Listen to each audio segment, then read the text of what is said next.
बिस्मिल्लाहिर्रहमानिर्रहीम। अच्छा जी, आज हमने करना है चैप्टर नंबर 20 का सेकंड टॉपिक है Bohr's model of hydrogen atom. Bohr ने एटम का एक मॉडल पेश किया था। जो प्रीवियस मॉडल जो रदरफोर्ड का मॉडल था उसमें कुछ ड्रॉबैक्स थे, उनको रिमूव किया था बोहर ने जब उसने यूज़ की सेमी क्लासिकल थ्योरी। थ्योरी अभी तक आपने दो तरह की पढ़ी है, एक क्लासिकल थ्योरी है और एक क्वांटम थ्योरी है। तो सेमी क्लासिकल थ्योरी मतलब कुछ उसने क्लासिकल का पोर्शन लिया, कुछ क्वांटम का पोर्शन लिया। इसने हाइड्रोजन एटम जो कि सिंपलेस्ट एटम है, जिसमें एक प्रोटॉन होता है और इसके अराउंड एक ही इलेक्ट्रॉन रिवॉल्व करता है, इसने इस एटम का स्ट्रक्चर पेश किया। इसने इलेक्ट्रॉन को एज ए पार्टिकल और as a wave dual nature को यूज़ करते हुए एक थ्योरी पेश की, जिसके कुछ पास्टुलेट्स हैं। सबसे पहला पास्टुलेट है an electron bound to nucleus in an atom move around nucleus without radiating. कि अगर किसी भी एटम में न्यूक्लियस के अराउंड एक इलेक्ट्रॉन जो इसी ऑर्बिट में रिवॉल्व करता रहेगा, इस न्यूक्लियस के अराउंड ये बाउंड होता है, अपने ऑर्बिट में ये मूव करता रहता है लगातार विदाउट रेडिएटिंग, कोई भी रेडिएशन इमिट नहीं करता। सेकेंड है only those orbits are allowed for which orbital angular momentum is an integral multiple of h/2 pi. तो इंटीग्रल मल्टीपल होता है एंगुलर मोमेंटम जब इलेक्ट्रॉन रिवॉल्व कर रहा है अपने ऑर्बिट के अंदर, तो इसका जो एंगुलर मोमेंटम है वो इंटीग्रल मल्टीपल होगा h/2 पाई का। आगे हम इसको मज़ीद एक्सप्लेन कर लेते हैं। बेसिकली सेकंड पास्टुलेट हमें बताएगा कि किसी एटम के अंदर इलेक्ट्रॉन कौन से ऑर्बिट में पाया जा सकता है, या उसके लिए कौन कौन सी महसूस जगह होती हैं जहाँ पे वो पाया जा सकता है। इसके बाद थर्ड पास्टुलेट है जो इलेक्ट्रॉन की ट्रांजिशन के बारे में बताएगा कि इलेक्ट्रॉन एक्साइट होता है जब हम इस पर कोई फोटोन इंसिडेंट करवाएं, इलेक्ट्रॉन उसे अब्जॉर्ब करेगा और वो एक्साइटेड स्टेट में चला जाएगा। एक्साइटेड स्टेट में इलेक्ट्रॉन अनस्टेबल होता है, जब वो अनस्टेबल होने के लिए दोबारा जंप करके नीचे आएगा, तो नीचे आते हुए जैसा फोटोन इसने एब्जॉर्ब किया था वैसे ही एक फोटोन ये इमिट करेगा। तो थर्ड पास्टुलेट है जब एक इलेक्ट्रॉन हायर ऑर्बिट से जंप करके लोअर ऑर्बिट में जाएगा, जो फोटोन इमिट करेगा उसकी एनर्जी दोनों स्टेट्स की एनर्जी के डिफरेंस के इक्वल होता है। मतलब एक स्टेट अगर हायर स्टेट की एनर्जी En हो, लोअर स्टेट की एनर्जी Ep हो, तो जो फोटोन इमिट होगा, ये वाला फोटोन जो इमिट हुआ है, इसकी एनर्जी इन दोनों एनर्जीज के डिफरेंस के इक्वल होगी ये चीज़। और फोटोन की energy E is equal to HF, ये आपने पढ़ा हुआ है। इन तीनों पास्टुलेट्स को हम इधर थोड़ा सा डिटेल से देखते हैं। फर्स्ट पास्टुलेट था कि इलेक्ट्रॉन न्यूक्लियस के अराउंड बाउंड होता है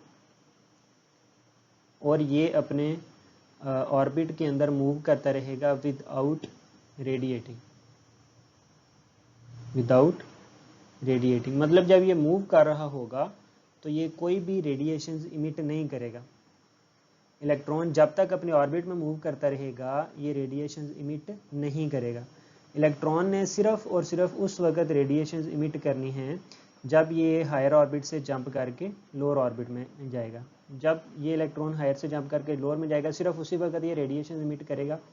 जब तक वो अपने ऑर्बिट में मूव कर रहा है ये विदाउट रेडिएटिंग मूव करता रहेगा। दिस इज़ फर्स्ट पास्टुलेट, जो कि रदरफोर्ड की थ्योरी के अगेंस्ट था, अपोजिट था। रदरफोर्ड की थ्योरी के मुताबिक न्यूक्लियस के अराउंड जब कोई इलेक्ट्रॉन रिवॉल्व कर रहा होता है तो ये अपने ऑर्बिट में मूव नहीं करता, बल्कि ये आहिस्ता आहिस्ता न्यूक्लियस की अट्रैक्शन की वजह से इसका रेडियस कम होता होता ये बिल्कुल न्यूक्लियस के अंदर जा गिरता है, और इस दौरान ये लगातार रेडिएशन इमिट करता रहता है, जो कि रदरफोर्ड की थ्योरी का ड्रॉबैक था। ऐसा नहीं होता। बोहर के मुताबिक जो फर्स्ट पास्टुलेट है, इलेक्ट्रॉन जब तक अपने ऑर्बिट में मूव करता रहेगा वो विदाउट रेडिएटिंग मूव करेगा। फिर इसके बाद आपको पता है कि हाइड्रोजन एटम में न्यूक्लियस के अराउंड या किसी भी एटम के अंदर जो ऑर्बिट्स हैं या जो एनर्जी के लेवल्स हैं वो इनफाइनाइट हो सकते हैं, इन्फिनिटी तक ये ऑर्बिट्स हो सकते हैं। अब इलेक्ट्रॉन ने कौन से ऑर्बिट में पाया जाना है, फर्स्ट में, सेकंड में, थर्ड में, फोर्थ में, ये हमें पता चलता है सेकंड पास्टुलेट से। सेकंड पास्टुलेट में एंगुलर मोमेंटम, इलेक्ट्रॉन सर्कल में घूम रहा है, सर्कुलर मोशन इसकी हो रही है, तो इसका मोमेंटम एंगुलर मोमेंटम होगा। एंगुलर मोमेंटम को हम mvr से लिखते हैं। MVR जो है ये इंटीग्रल मल्टीपल होना चाहिए h/2π का।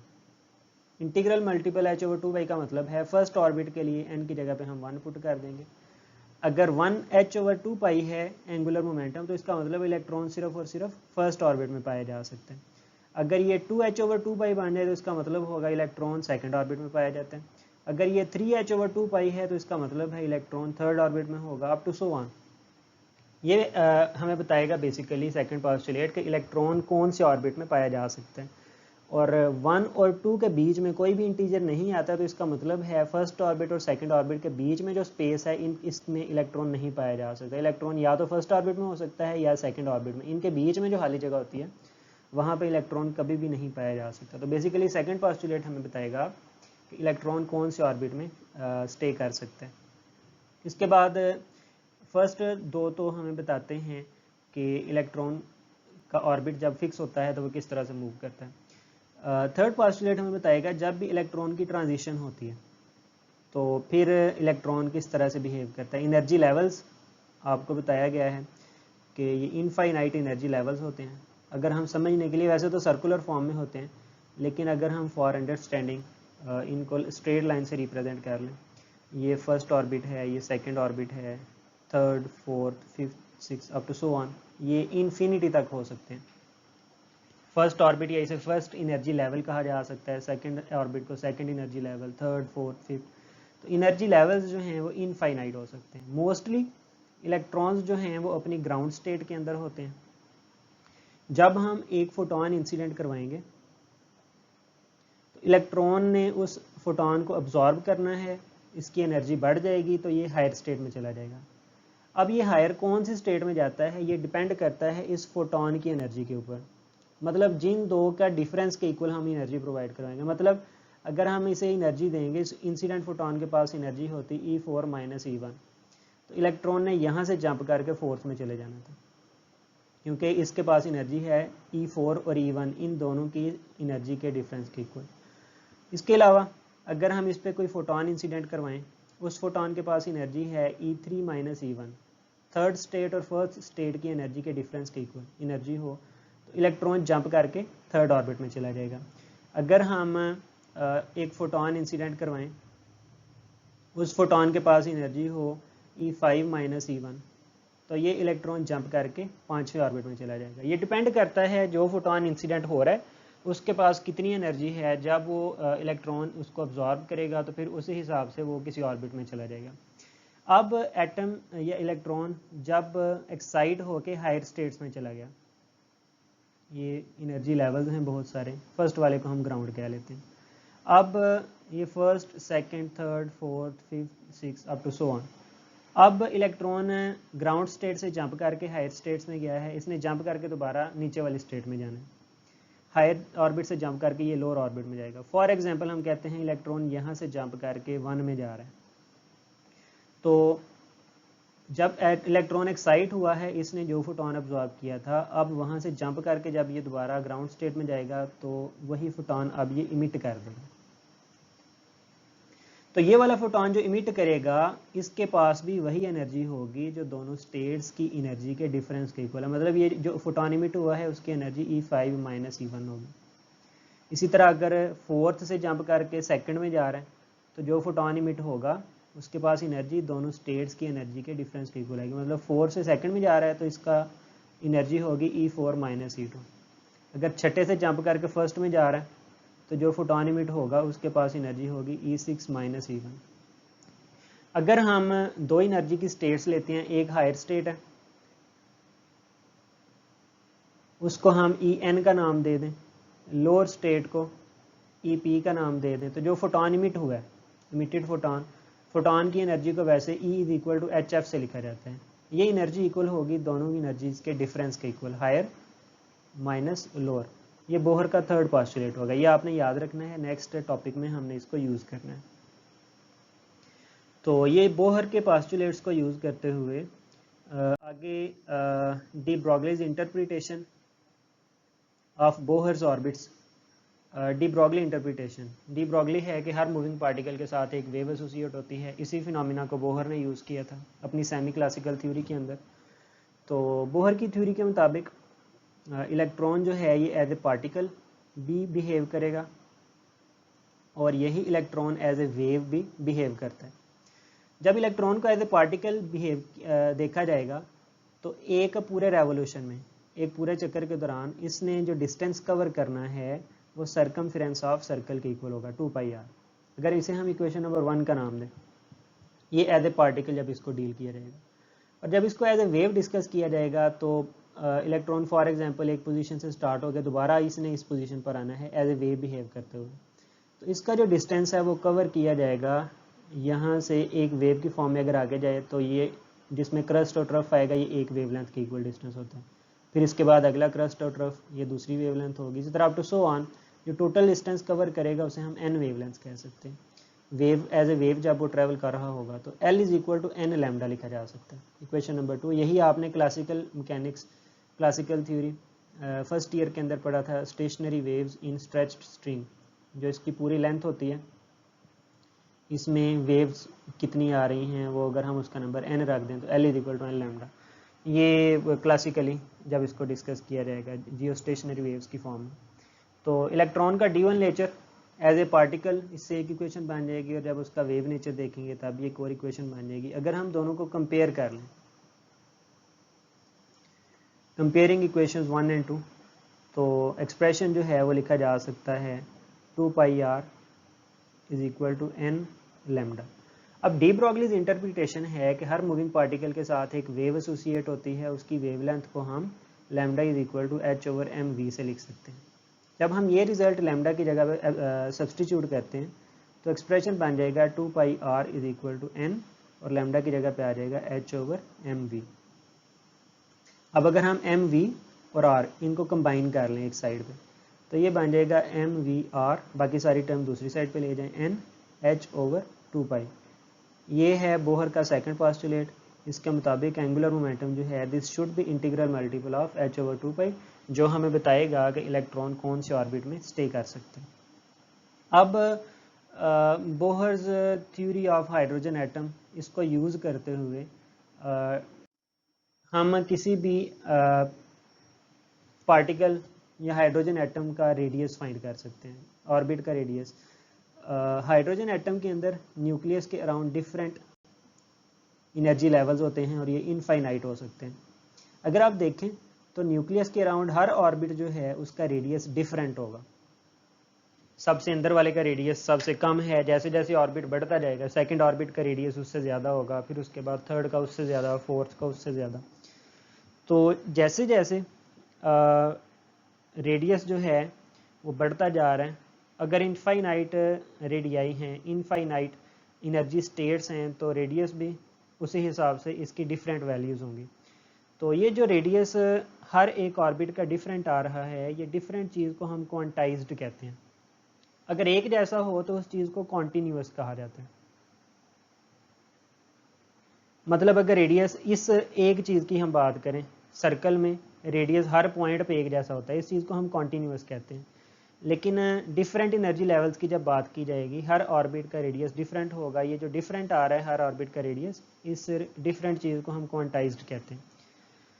तो अभी हमने क्वांटाइज्ड रेडियाई, ये जो डिफरेंट ऑर्बिट्स हैं इनके रेडियस के लिए एक एक्सप्रेशन निकाल लें। तो सबसे पहले हम देखते हैं कि वो किस तरह से स्टार्ट करेंगे। हम यहाँ पे यूज़ करेंगे कूलम्स लॉ।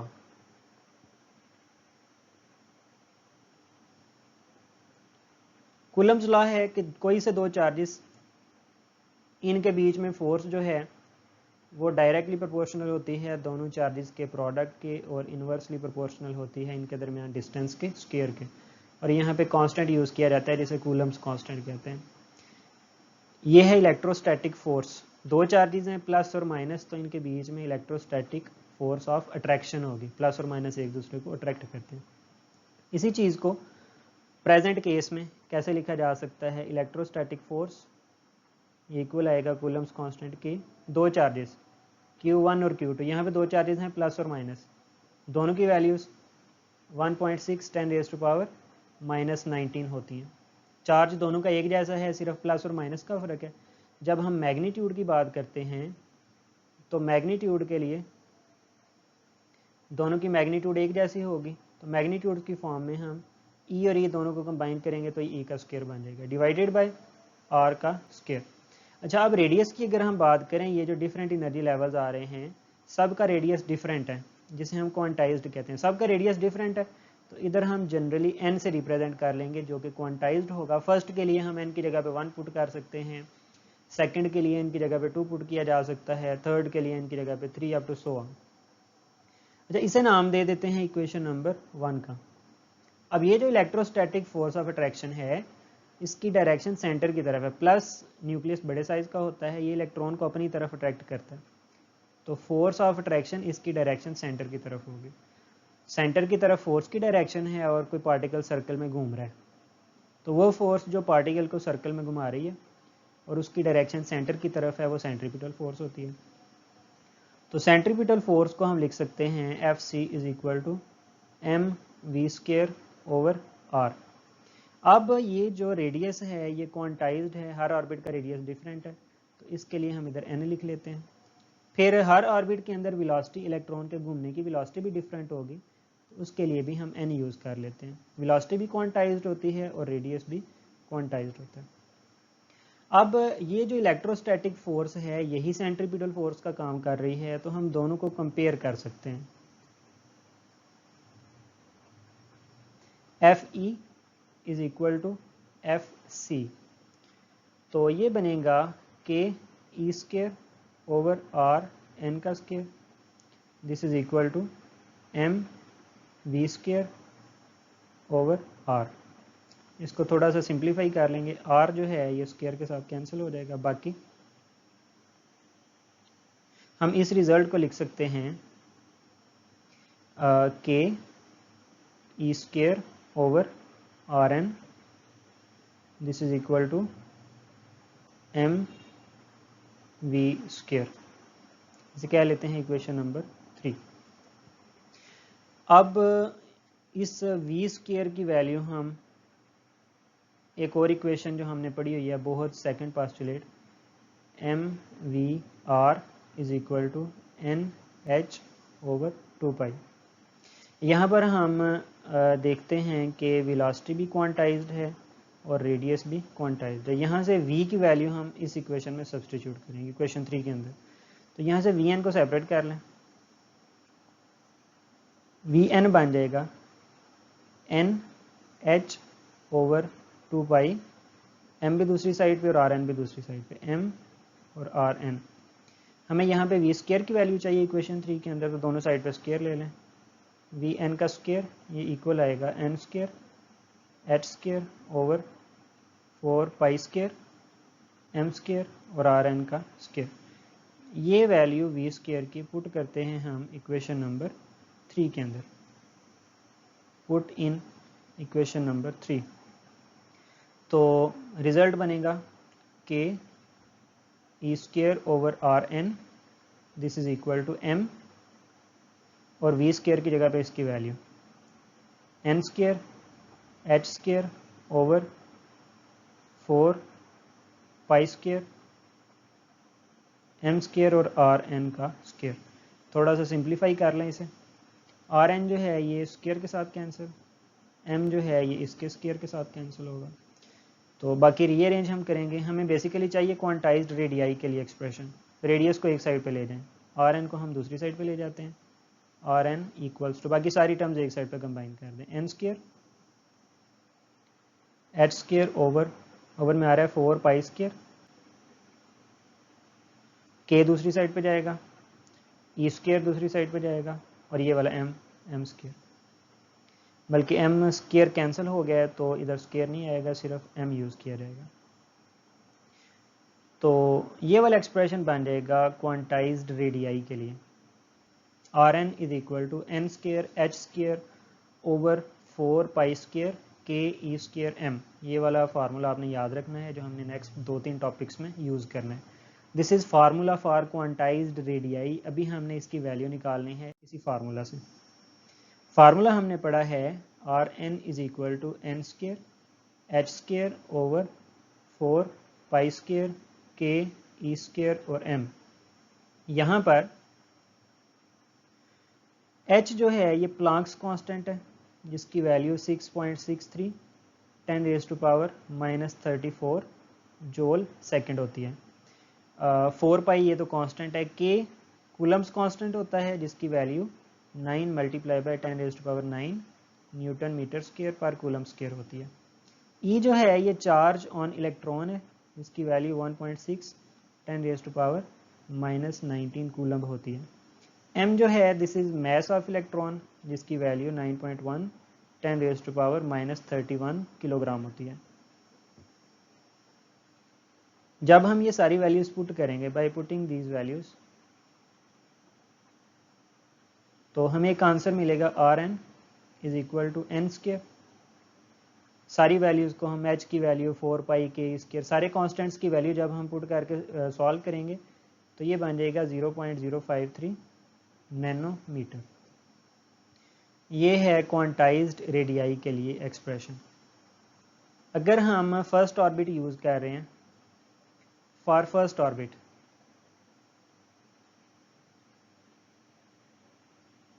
फर्स्ट ऑर्बिट के लिए n की वैल्यू होती है 1, तो ये वाला फार्मूला ये बन जाएगा Rn 1 के लिए R1 बन जाएगा। R1 इज इक्वल टू 1 का स्क्वायर 1 होता है 0.053 nanometre. For n is equal to 2 second orbit के लिए R2 ये बनेगा n का स्क्वायर ये 2 का स्क्वायर और 0.053 नैनोमीटर। 0.053 नैनोमीटर की बजाय हम R1 लिख सकते हैं। इसी तरह थर्ड के लिए for n is equal to 3 R3 बनेगा 3 का स्क्वायर इंटू R1। R4 बनेगा 4 का square R1 up to so on. nth के लिए बनेगा Rn is equal to n का स्क्वायर और R1 जबकि R1 होता है 0.053 nanometre. This is expression for quantised radii. ये वाला टॉपिक आपने एज लॉन्ग क्वेश्चन प्रिपेयर करना है। इसके बाद बोहर एटॉमिक थ्योरी को ही यूज़ करते हुए हमने एक्सप्रेशन फाइंड करना है क्वांटाइज्ड वेलोसिटी के लिए। क्योंकि वेलोसिटी भी क्वांटाइज्ड है हम यही वाला एक्सप्रेशन जो रेडियाई के लिए यूज़ किया है यहीं से उसका फार्मूला भी डिराइव कर लेंगे। क्वांटाइज्ड रेडियाई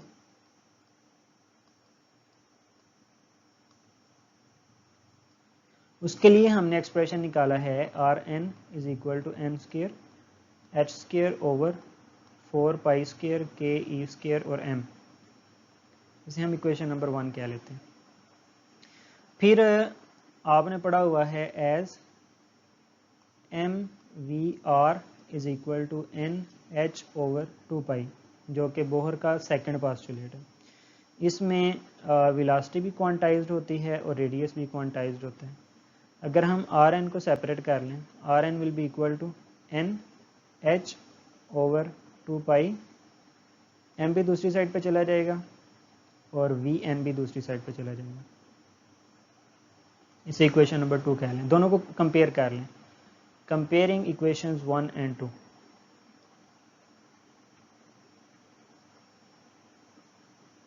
जब हम दोनों को कंपेयर करेंगे तो इसका आएगा m square h square over 4 pi square K E square और m this is equal to इसका आएगा n h over 2 pi m और वेलोसिटी जो कि क्वांटाइज्ड है जिसके लिए हमने एक्सप्रेशन निकालना है। अब दोनों को सिंप्लीफाई कर लें।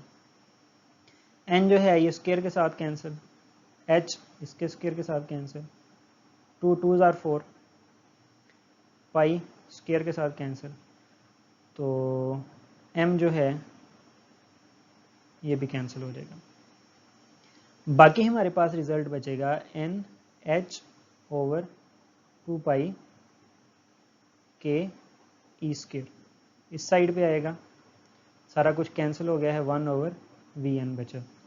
वेलोसिटी के लिए हमने एक्सप्रेशन निकालना है, इसे थोड़ा सा रीअरेंज करेंगे या क्रॉस मल्टीप्लिकेशन कर दें तो Vn will be equal to 2 pi square K E square over n और h। इसमें 2 पाई के ई स्क्वायर h ये सारे कांस्टेंट्स हैं। n जो है ये ऑर्बिट का नंबर होगा। अगर हम n is equal to 1 put करेंगे तो ये फर्स्ट ऑर्बिट के लिए हो जाएगा। n is equal to 2 put करें सेकंड ऑर्बिट के अंदर इलेक्ट्रॉन की velocity. n is equal to 3 के लिए थर्ड ऑर्बिट के अंदर अप टू सो ऑन। अगर हम वेलोसिटी का देखें, इन्वर्स रिलेशन आ रहा है नंबर ऑफ ऑर्बिट के साथ। जैसे जैसे ऑर्बिट का नंबर बढ़ता जाएगा उसके अंदर इलेक्ट्रॉन की वेलोसिटी जो है वो कम होती जाएगी। ये इसका इन्वर्स रिलेशन है।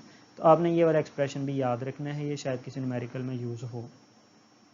इसके बाद नेक्स्ट है जो कि लॉन्ग में आ सकता है, क्वांटाइज्ड रेडियाई और क्वांटाइज्ड एनर्जी। ये दोनों लॉन्ग में आपने प्रिपेयर करने हैं। इलेक्ट्रॉन जब न्यूक्लियस के अराउंड रिवॉल्व कर रहा होगा तो इसकी एनर्जी के लिए हमने एक्सप्रेशन निकालना है।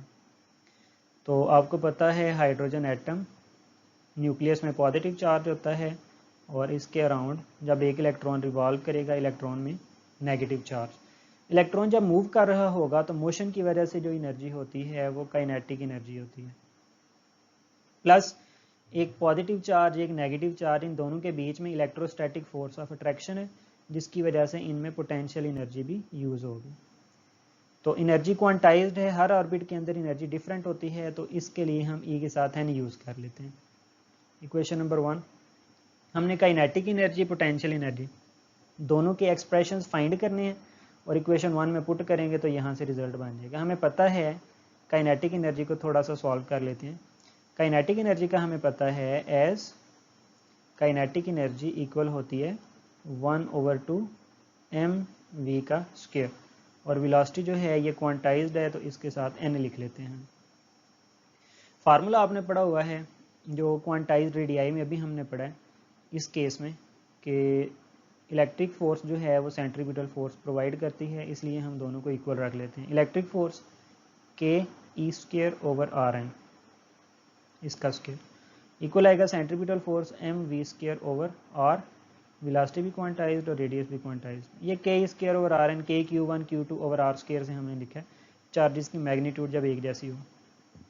अच्छा, सिंप्लीफाई करने से r और Rn² ये कैंसिल हो जाएंगे, बाकी बचेगा k(E²/Rn) इक्वल्स टू mv² और ये वेलोसिटी क्वांटाइज्ड है। अच्छा, ये mvn² की वैल्यू हम इधर पुट कर देते हैं। तो ये वैल्यू जब हम सब्स्टिट्यूट करेंगे तो 1/2 mvn² की जगह पे k(E²/Rn) आ जाएगा। This is expression for kinetic energy. Kinetic energy होगी। अब हम पोटेंशियल एनर्जी के लिए एक्सप्रेशन फाइंड करते हैं। तो पोटेंशियल एनर्जी दो चार्जेस के बीच में, फार्मूला आपने पढ़ा हुआ है delta U is equal to -Q delta V, chapter number 12 electrostatics, second year का फर्स्ट चैप्टर जो है। इसमें चार्ज की मैग्नीट्यूड को हम E से लिख रहे हैं। पोटेंशियल डिफरेंस चैप्टर 12 के अंदर ही आपको 2-3 फार्मूलाज का बताया था कि इलेक्ट्रोस्टैटिक फोर्स, इसका फार्मूला होता है K, या K की बजाय 1/4πε0 भी लिखा जा सकता है, Q1 Q2/R का स्क्वायर। इलेक्ट्रिक इंटेंसिटी का फार्मूला होता है K, एक चार्ज इसमें कम हो जाएगा, Q/R का स्क्वायर। फिर पोटेंशियल डिफरेंस डेल्टा V, इसका फार्मूला होता है K Q/R। तीनों फार्मूलाज डिराइव किए हुए हैं चैप्टर 12 के अंदर। इसमें से हमने पोटेंशियल डिफरेंस का फार्मूला यूज़ करना है। तो ये आ जाएगा K Q/R। रेडियस जो है ये क्वांटाइज्ड है तो इधर Rn बन जाएगा। चार्जेस की मैग्नीट्यूड एक जैसी है, प्लस और माइनस की, तो हम इसको लिख सकते हैं डेल्टा U या potential energy, this is equal to -k(E²/Rn)। अब पोटेंशियल और काइनेटिक दोनों की वैल्यूज पुट कर दें इक्वेशन नंबर 1 के अंदर। तो En this will be equal to, kinetic energy है 1/2 k(E²/Rn) माइनस पोटेंशियल एनर्जी का फार्मूला k(E²/Rn). इसमें से कॉमन आ सकता है k(E²/Rn), बाकी बचेगा 1/2 -1। 1/2 -1 को सॉल्व करेंगे तो ये -1/2 बन जाएगा, बाकी k(E²/Rn) एज इट इज आ जाएगा, k(E²/Rn). This is quantized energy, इसे इक्वेशन नंबर 2 कह लें। अब क्वांटाइज्ड रेडियाई के लिए एक्सप्रेशन जो पीछे हमने डिराइव किया है, जो आपको कहा था याद रखना है, R N is equal to N square H square over 4 pi square K E square और एम फार्मूला है क्वांटाइज्ड रेडियाई का। इसे हम पुट करते हैं इक्वेशन नंबर 2 के अंदर। पुट इन इक्वेशन नंबर 2, तो इसको हम थोड़ा सा सब्स्टिट्यूट कर लेंगे। E N this will be equal to -1/2 K E square over R N की value N square H square over 4 pi square K E square M. Over के नीचे ओवर जो है ये ऊपर शिफ्ट हो जाएगा। Then expression will be E N is equal to -1/2 K E square, ये ऊपर जब शिफ्ट होगा 4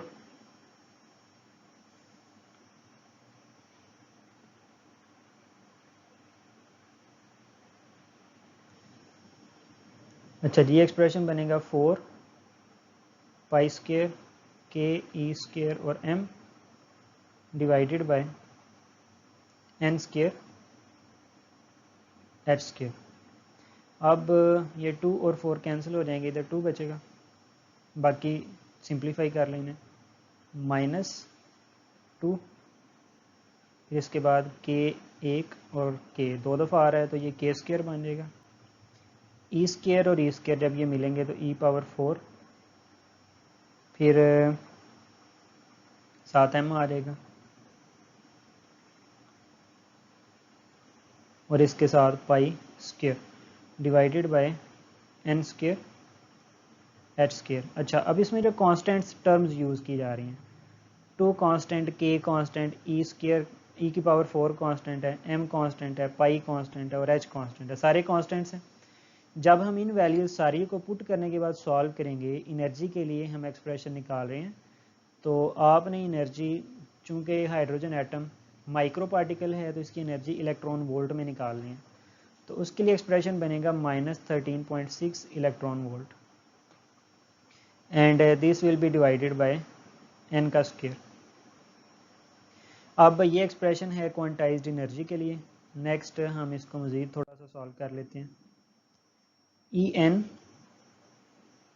is equal to -13.6 electron volt divided by N का स्क्वायर। फर्स्ट ऑर्बिट के लिए for n is equal to 1, E1 बनेगा -13.6 इलेक्ट्रॉन वोल्ट डिवाइडेड बाय 1 का square, तो ये 1 बन जाएगा। For n is equal to 2, E1 का वैल्यू रिजल्ट -13.6 इलेक्ट्रॉन वोल्ट। अच्छा, n इज इक्वल टू 2 के लिए E2 ये आएगा -13.6 इलेक्ट्रॉन वोल्ट डिवाइडेड बाय 2 का स्क्वायर, तो -13.6 electron volt, this is E1 over 2 का स्क्वायर। E2 के लिए आया है E1 ओवर 2 का स्क्वायर। सिमिलरली E3 के लिए आएगा, थर्ड ऑर्बिट के लिए, E1 ओवर 3 का स्क्वायर। E4 के लिए आएगा E1 ओवर 4 का square, up to so on. हम En के लिए एक्सप्रेशन लिख सकते हैं, En is equal to E1 over n का square, where E1 is equal to -13.6 electron volt. तो ये वाला एक्सप्रेशन आपने याद रखना है।